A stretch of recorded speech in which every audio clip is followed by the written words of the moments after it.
আমি যে কর্তব্যভার গ্রহণ করিতে যাইতেছি তাহা আইন অনুযায়ী ও বিশ্বস্ততার সহিত পালন করিব। শপথ নিল নতুন সরকার। সকাল 11:15টায় জাতীয় সংসদ ভবনে শপথ নেন তারেক রহমান সহ বিএনপির নবনির্বাচিত এমপিরা। সংসদ সদস্যরূপে আমার কর্তব্য পালনকে। শপথ অনুষ্ঠানের আগে পবিত্র কুরআন তিলাওয়াত করা হয়। পরে প্রধান নির্বাচন কমিশনার এএমএম নাসির উদ্দিন নবনির্বাচিত সংসদ সদস্যদের শপথ পাঠ করান। ধন্যবাদ আপনাদের। এরপর বেলা 12:10 শপথ নেয় জামায়াতে ইসলামী সহ 11 দলীয় জোটের নবনির্বাচিত প্রার্থীরা। সংসদ সদস্য নির্বাচিত হইয়া সশ্রদ্ধ চিত্তে শপথ। এদিকে বিএনপির চেয়ারম্যান তারেক রহমান সংসদ নেতা ও প্রধানমন্ত্রী নির্বাচিত হয়েছেন। বেলা 11টার পর সংসদীয় দলের সভাকক্ষে বৈঠকে তাকে সংসদ নেতা নির্বাচিত করা হয়।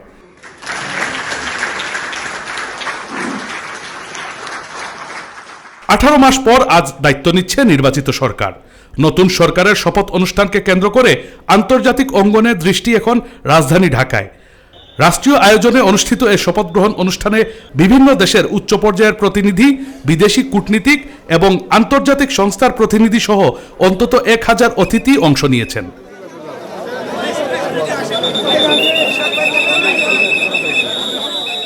এছাড়া শপথ অনুষ্ঠানকে ঘিরে সংসদ ভবন ও আশেপাশে নেওয়া হয়েছে নিশ্ছিদ্র নিরাপত্তা ব্যবস্থা।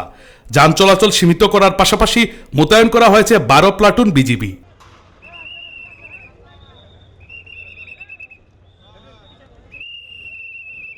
এ শপথের মধ্য দিয়ে ত্রয়োদশ জাতীয় সংসদ নির্বাচনে নিরঙ্কুশ সংখ্যাগরিষ্ঠতা অর্জন করা বিএনপি এই নিয়ে চতুর্থবারের মতো সরকার গঠন করেছে।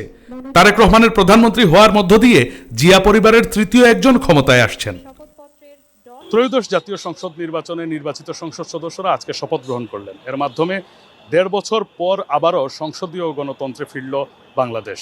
দেশবাসীর প্রত্যাশা, নবীন প্রবীণ এবং অভিজ্ঞদের মিশেলে এই সংসদ দেশের আগামীর কল্যাণে এবং বাংলাদেশকে আগামীর পথে এগিয়ে নেওয়ার জন্য সকল চ্যালেঞ্জ মোকাবেলায় কার্যকর থাকবে। শাফিউদ্দিন আহমদ, চ্যানেল এস, ঢাকা।